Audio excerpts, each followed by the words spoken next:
Buying a condo in El Paso, Texas. Hi, my name is Luis Carlos Perez, realtor with Resler's Buyers Real Estate. Today, I want to talk about buying a condominium in El Paso. So what is a condominium? A condominium is it looks like an apartment. It's a house that's attached to another house or multiple houses. And it's in a complex, so that makes it a condominium. Okay, so there's different perks about buying a condominium. There's pros and cons I'll talk about today, but my focus is buying a condominium. So the number one perk that I could say and that I love about condominiums is that there's really no yard work you have to do. There's no external maintenance. You don't have to go mow the grass. You don't have to trim the bushes. You don't have to water the plants. All that is taken care of by the association. So that's a big thing. You get home, everything looks pretty, and there's nothing you did about that outside of your home, right?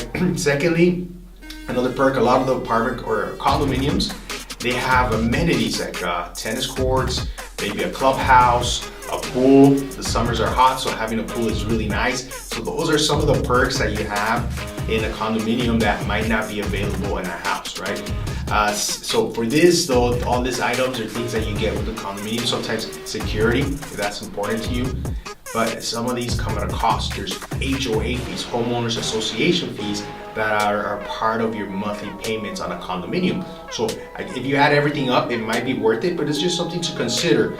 I get this call all the time because we see ads on the internet about condominiums that are priced very nicely compared to a house.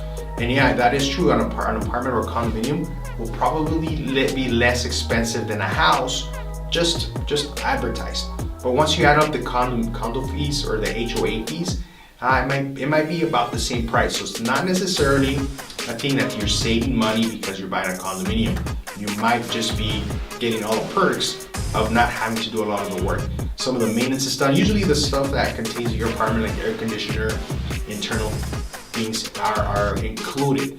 Another negative thing that might be a factor for you, I know there's a lot of pet lovers out there.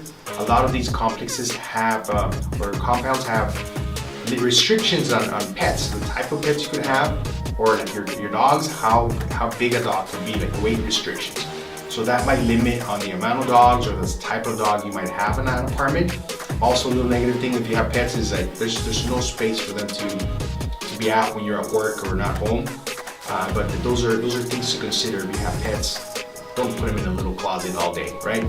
So those are things that you want to consider in an apartment. It's not necessarily, you want to look at the lifestyle and not necessarily at the finances. It's not necessarily cheaper to live in an apartment or a condominium.